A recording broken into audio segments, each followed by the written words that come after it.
ഈ വിവാഹം നടക്കുന്നതിനോടൊപ്പം തന്നെ അതിനു പുറകിലായി വലിയ വലിയ പ്രശ്നങ്ങൾ നടക്കാനും സാധ്യതയുണ്ട്.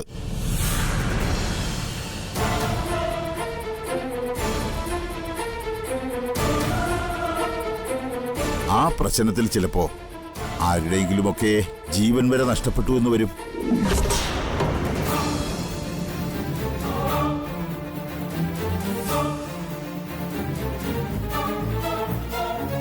ഒരു ജീവൻ ബലി കൊടുത്തു വേണോ ഒരു മംഗളകർമ്മം നടത്താൻ?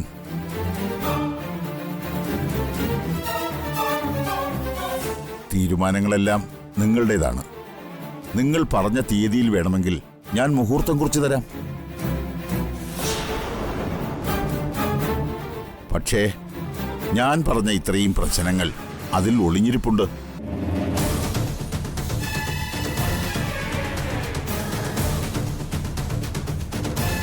അങ്ങനെ ഒരു പരീക്ഷണം നടത്തേണ്ട തിരുമേനി. തിരുമേനി പറഞ്ഞ സമയത്ത് ദോഷങ്ങളൊക്കെ മാറ്റിയിട്ട് മതി വിവാഹത്തെക്കുറിച്ച് ഇനി ഒരാലോചന.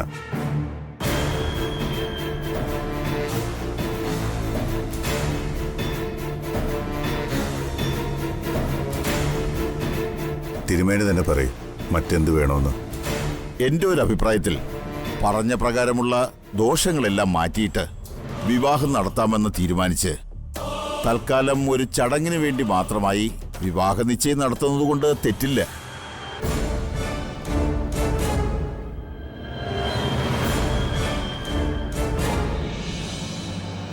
ഇപ്പോൾ ഒരു വിവാഹ നിശ്ചയം നടത്തി വിവാഹം ഊട്ടിയുറപ്പിച്ചു വയ്ക്കുക. പരിഹാര പൂജകൾക്ക് ശേഷം നല്ലൊരു മുഹൂർത്തം നോക്കി വിവാഹം നടത്തുക. എന്താ, അതല്ലേ നല്ലത്? എങ്കിലും അങ്ങനെ തീരുമാനിക്കാം.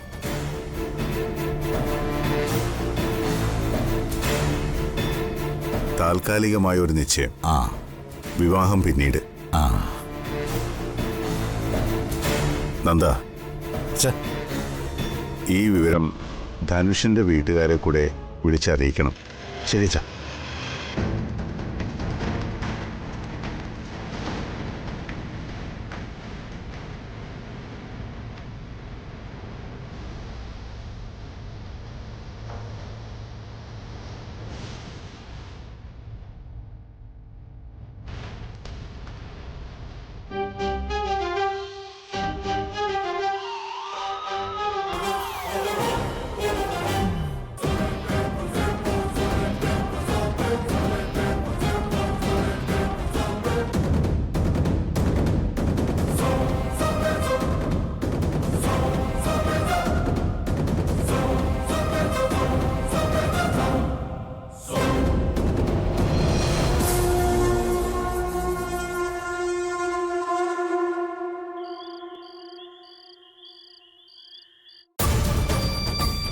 മുമ്പും ആ വീടിന് എന്തൊക്കെയോ ദോഷങ്ങളുണ്ടെന്ന് പലരും പറഞ്ഞതല്ലേ?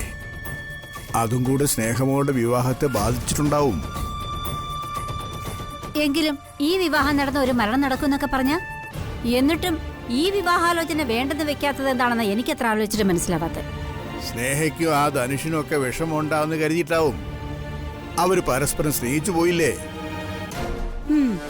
നല്ല സ്നേഹിക്കാൻ പറ്റിയ മുതല്.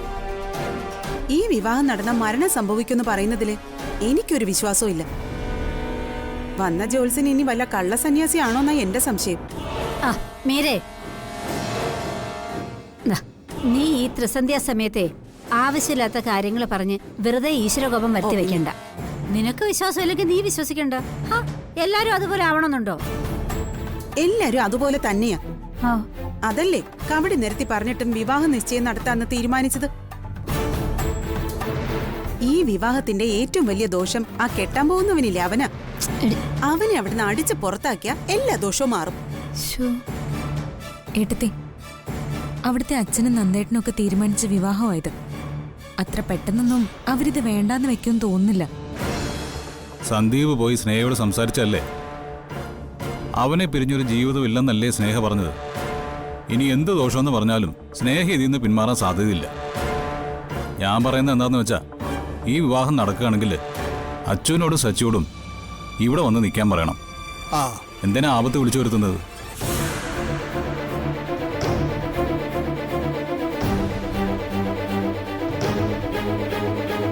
അനുവ് പറഞ്ഞ അതിന്റെ ശരി. അച്ചു സച്ചിയും മാത്രമല്ല, പ്രസവം കഴിഞ്ഞ് നിങ്ങൾ ഇവിടെ തന്നെ അങ്ങ് നിന്നാ മതി. ആ? എല്ലാത്തിനും ഒരു തീരുമാനം ഉണ്ടായിട്ട് അങ്ങോട്ട് പോ. എന്താ സന്ദീപേ? അമ്മയും അനൂപേട്ടനൊക്കെ ഞങ്ങളുടെ കാര്യമാണ് പറയുന്നത്. അവിടെ താമസിക്കുന്നത് എൻ്റെ അച്ഛനും സഹോദരങ്ങളും. അവരെ ഒരു പരീക്ഷണത്തിന് വിട്ടുകൊടുത്തിട്ട് എനിക്കും സച്ചേട്ടനും ഇവിടെ ഒന്ന് മനസ്സമാധാനമായിട്ട് കിടക്കാൻ പറ്റുമോ? ഞാനും അവിടെ തങ്ങും തന്നെയല്ലേ. എന്റെ തീരുമാനത്തിന് വിലയുണ്ടോന്ന് എനിക്കറിയണം. അല്ലെങ്കിൽ എന്തെങ്കിലും വഴിയുണ്ടെങ്കിൽ ഞാൻ ഈ വിവാഹം മുടക്കും.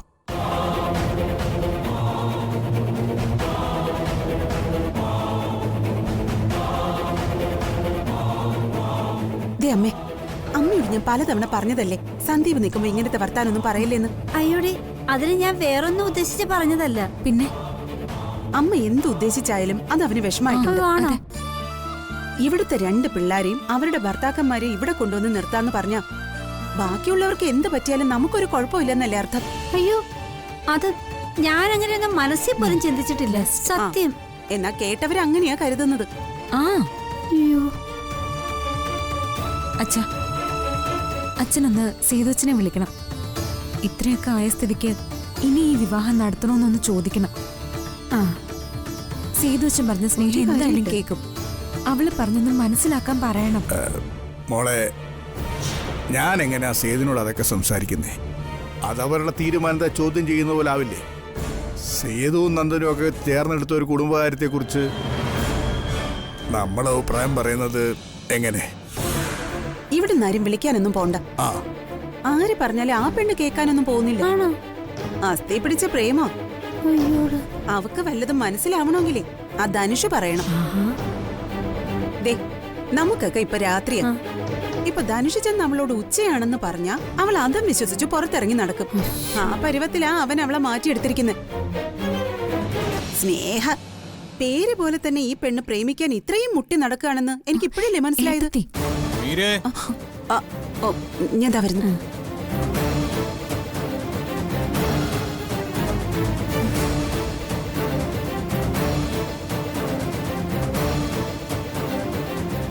ഞാൻ പറഞ്ഞത് മോശമായിപ്പോയ മാഷ്. ഭയങ്കര മോശം. ആ,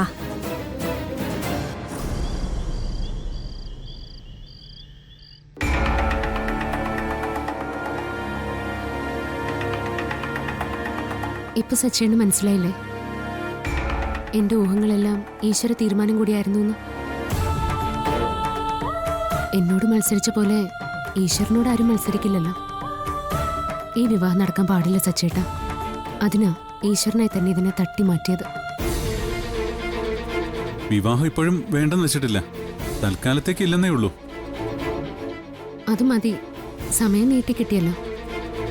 ഇതിനകത്ത് ഞാൻ സത്യം എന്താണെന്ന് കണ്ടുപിടിക്കുകയും ചെയ്യും. ഈ വിവാഹം എന്നേക്കുമായിട്ട് മുടക്കുകയും ചെയ്യും. വിവാഹം കുറെ നാൾ കഴിഞ്ഞിട്ട് മതിയെന്ന് പറഞ്ഞതിനൊപ്പം ജോത്സ്യൻ മറ്റൊരു കാര്യം കൂടി പറഞ്ഞില്ലേ? ഈ വിവാഹം നടന്ന ആരുടെയെങ്കിലും മരണം വരെ സംഭവിക്കാമെന്ന്. എന്നിട്ടും പ്രശ്നങ്ങളെല്ലാം തീർത്ത് വിവാഹം നടത്താമെന്ന ധാരണയിലല്ലേ അച്ഛൻ പറഞ്ഞത്?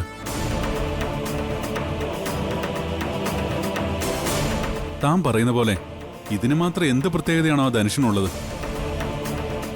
എല്ലാവർക്കും വാശിയാ സച്ചേട്ട. നന്ദേട്ടനും സ്നേഹിക്കും ഒക്കെ വാശിയാ.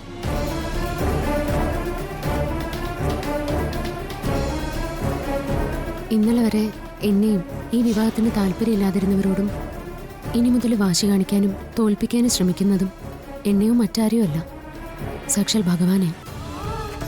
തിരിച്ചടി കിട്ടുന്നത് ഈ കുടുംബത്തിനാണെന്നുള്ള കാര്യം മറക്കാതിരുന്നാൽ മതി. ഈ വിവാഹമായിട്ട് മുന്നോട്ട് പോകുന്തോറും ആപത്തുകളുണ്ടാവും. ചിലപ്പോൾ ആരുടെയെങ്കിലും ജീവൻ നഷ്ടമായിന്ന് വരും.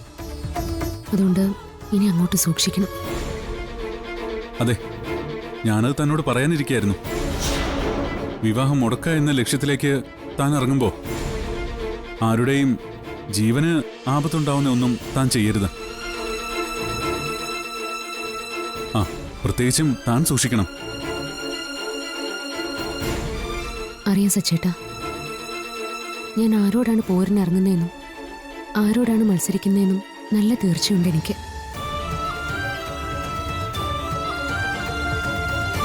എന്തായാലും എല്ലാത്തിനും അവസാനം ഇതിനൊക്കെ കാരണക്കാരായവരുടെ ഈ വീട്ടിലെ താമസം അവസാനിപ്പിച്ചുകൊണ്ടായിരിക്കും നിർത്തുന്നത്. ഇപ്പൊ ധൈര്യം കൂടുതലാ. ഈശ്വരനെ എൻ്റെ കൂടെ ഉണ്ട്. സച്ചേട്ടൻ നോക്കിക്കോ, ഇനി എന്തൊക്കെയാ ഇവിടെ നടക്കാൻ പോകുന്നതെന്ന്.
ഞാൻ റൂമിലുണ്ട്.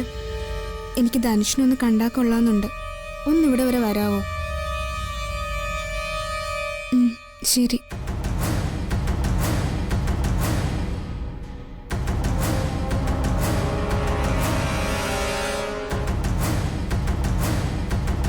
ഈ വിവാഹം നടക്കുന്നതിനോടൊപ്പം തന്നെ അതിനു പുറകിലായി വലിയ വലിയ പ്രശ്നങ്ങൾ നടക്കാനും സാധ്യതയുണ്ട്.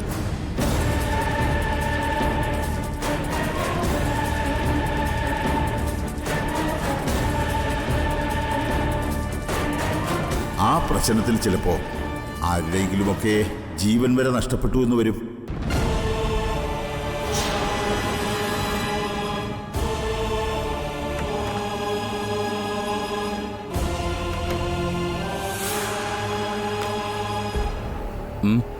താനെന്താ എന്നെ കാണണമെന്ന് പറഞ്ഞു? മനസ്സിനൊരു സമാധാനമില്ല ധനുഷ്. എത്രയും പെട്ടെന്ന് നമ്മുടെ വിവാഹം കഴിയുമെന്ന് കരുതിയതായിരുന്നു. ഇതിപ്പോ നീണ്ടു നീണ്ടു പോവുകയാണല്ലോ. വിഷമം എനിക്കുണ്ട്. തന്നേക്കാൾ ഇത് ആഗ്രഹിച്ചിരുന്നത് ഞാനാ. ഇനിയിപ്പോ നടക്കുമ്പോ നടക്കട്ടെ എന്ന് വെക്കാനല്ലേ പറ്റൂ. ധനുഷിനറിയാലോ നമ്മുടെ വിവാഹം മുടക്കാൻ അർച്ചനയെടുത്തി മറ്റു പലരും അവസരം നോക്കിയിരിക്കുന്ന കാര്യം.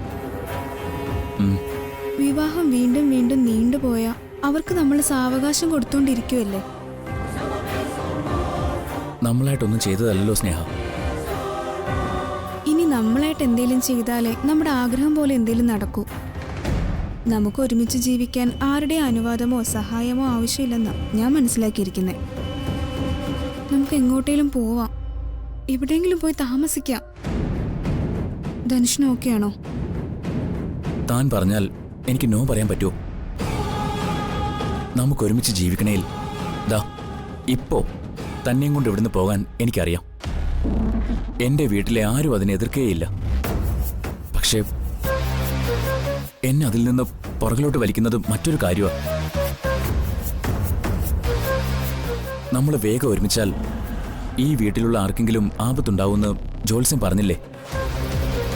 അങ്ങനെ നമ്മുടെ എടുത്തുചാട്ടത്തിന് ഇവിടെ ആർക്കെങ്കിലും എന്തെങ്കിലും പറ്റിയാൽ പിന്നെ നമുക്ക് പിന്നെ സമാധാനമായിട്ട് ജീവിക്കാൻ പറ്റുമെന്ന് തോന്നുന്നുണ്ടോ? തൻ്റെ അച്ഛനും സഹോദരങ്ങളുമാണ് ഇവിടെ ജീവിക്കുന്നത്. നമുക്ക് അത്രയും പ്രിയപ്പെട്ടവര്. അവർക്ക് എന്തെങ്കിലും സംഭവിച്ചാൽ നമുക്കത് സഹിക്കാൻ പറ്റുമോ? താൻ ഒരു തരത്തിലും ടെൻഷൻ ആവണ്ട. നിശ്ചയം നടത്താമെന്ന് പറഞ്ഞല്ലോ. നിശ്ചയം കഴിഞ്ഞാൽ എത്രയും വേഗം എല്ലാ പ്രശ്നങ്ങൾക്കും പരിഹാരം കണ്ട് നമുക്ക് വേഗം വിവാഹ ജീവിതത്തിലേക്ക് കാര്യങ്ങൾ നടത്തിക്കാം. ധനുഷ് പറയുന്നത് എനിക്ക് വിശ്വാസവും ധൈര്യവും തന്നെയാണ്. എന്നാലും മറ്റു ചിലതൊക്കെ ആലോചിക്കുമ്പോൾ തനിക്ക് എന്തും ആലോചിക്കാം. നമ്മൾ തമ്മിൽ പിരിയുന്നതൊഴിച്ച് എന്തും. തനിക്ക് പറ്റുമോ എന്നെ മറക്കാൻ? എനിക്കും അങ്ങനെ തന്നെയാ. ഇത്രയധികം സ്നേഹിക്കുന്ന നമ്മളെ പിരിക്കാൻ ആർക്കെങ്കിലും കഴിയോ? പരസ്പര സ്നേഹവും വിശ്വാസവുമാണ് നമ്മുടെ ബന്ധത്തിന്റെ കെട്ടുറപ്പ്. എന്നും ഞാൻ തൻ്റെ കൂടെ ഉണ്ടാവും. ദാ ഇത്രയും അടുത്ത്.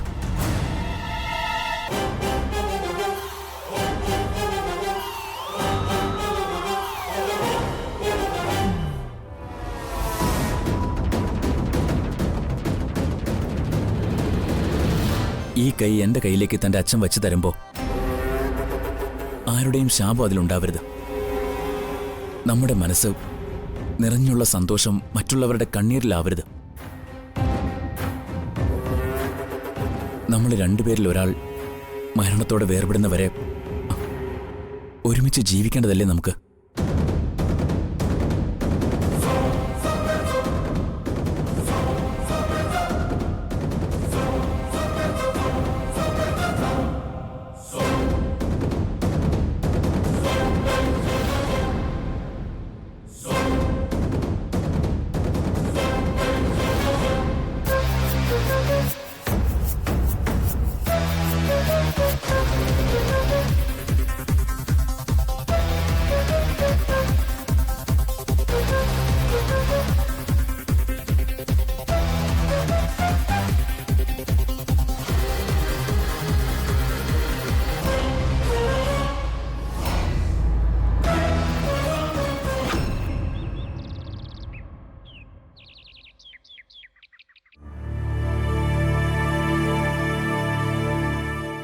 അച്ഛാ,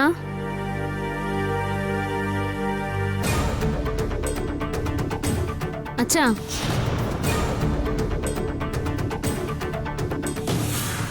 അച്ഛാ,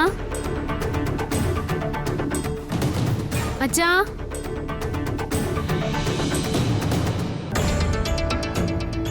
അനഘേ, അച്ഛനെ കണ്ടായിരുന്നോ? സേതുങ്കള് രാവിലെ ആതിരെ കാണാൻ നിങ്ങളുടെ വീട്ടിലേക്ക് പോയല്ലോ. വീട്ടിലേക്ക് പോയെന്നോ? പോകുന്ന കാര്യമൊന്നും അച്ഛൻ എന്നോട് പറഞ്ഞില്ലല്ലോ. അച്ഛൻ ഒറ്റയ്ക്ക് പോയോ? ഒറ്റയ്ക്കല്ല, അവന്തികച്ചയും കൂടെ പോയി.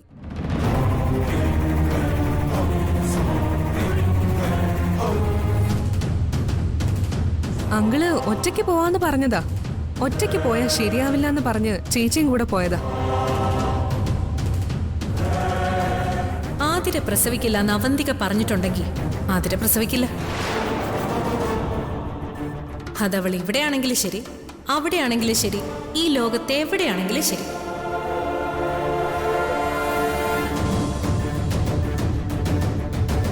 ഈ വിവാഹം നടക്കുന്നതിനോടൊപ്പം തന്നെ അതിന് പുറകിലായി വലിയ വലിയ പ്രശ്നങ്ങൾ നടക്കാനും സാധ്യതയുണ്ട്. ആ പ്രശ്നത്തിൽ ചിലപ്പോ ആരുടെയെങ്കിലുമൊക്കെ ജീവൻ വരെ നഷ്ടപ്പെട്ടു എന്ന് വരും.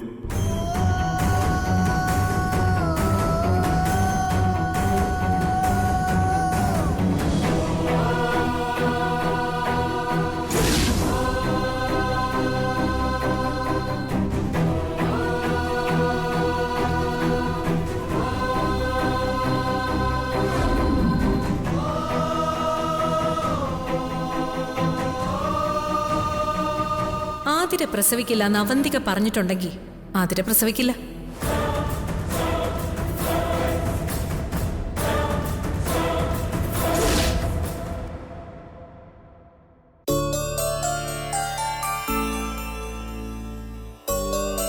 നല്ല വീടും പരിസരവും. ആതിരയുടെ ഈ അവസ്ഥയിൽ ഇങ്ങോട്ട് മാറിയത് തന്നെയാ നല്ലത്. മോളിനി എന്നാ ഹോസ്പിറ്റലിൽ പോകുന്നത്? ഈ മാസത്തെ ചെക്കപ്പ് കഴിഞ്ഞു. അടുത്ത മാസം 15 കഴിഞ്ഞ് അഡ്മിറ്റ് ആവണം. ആ, ഇനിയിപ്പോ പ്രസവം കഴിയുന്നവരെയെങ്കിലും സന്ദീപ് ഇവിടെ തന്നെ നിൽക്കട്ടെ. അനൂപ് ഓഫീസിലൊക്കെ പോകുന്നല്ലേ, നീ തൽക്കാലം ഓഫീസിൽ പോകണ്ട. ശരി അച്ഛാ. ഭർത്താവിന്റെ സാന്നിധ്യം എപ്പോഴും അടുത്ത് വേണ്ട സമയമായത്.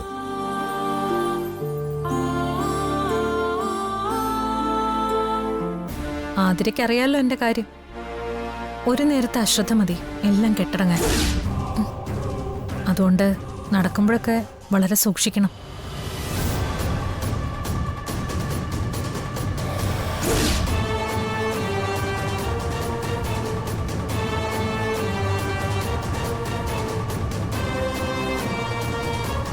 ഇവിടെ അങ്ങനെ വീഴാനുള്ള സാധ്യതയൊന്നും ഇല്ല അവന്തിക്ക്. എന്തായാലും ഇതുവരെ ഞങ്ങൾ സൂക്ഷിച്ചില്ലേ, ഇനി 1 മാസം കൂടി അത് ഒരു കുഴപ്പമില്ലാതെ പൊയ്ക്കോളും.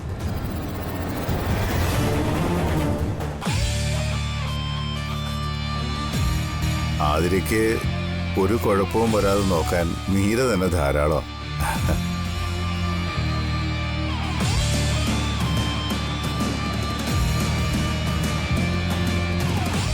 അപ്പോ കുഞ്ഞിന്റെ ഉത്തരവാദിത്വം മുഴുവൻ മീരയ്ക്കാ. അതുപോലെ തന്നെ ആതിര ഇനി വല്ല ബുദ്ധിമോശം കാണിക്കാൻ തുടങ്ങിയാലും മീര തന്നെ സമാധാനം പറയണം.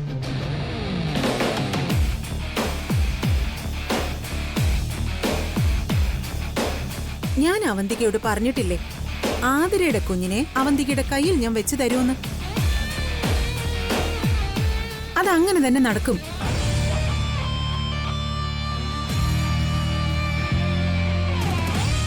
ആ കുഞ്ഞിനെ കാണാൻ ഏറ്റവും കൊതിച്ചിരുന്നത് ഞാനാ. എനിക്ക് തന്നില്ലെങ്കിലും ആതിരയ്ക്ക് ഈശ്വരൻ കൊടുക്കും.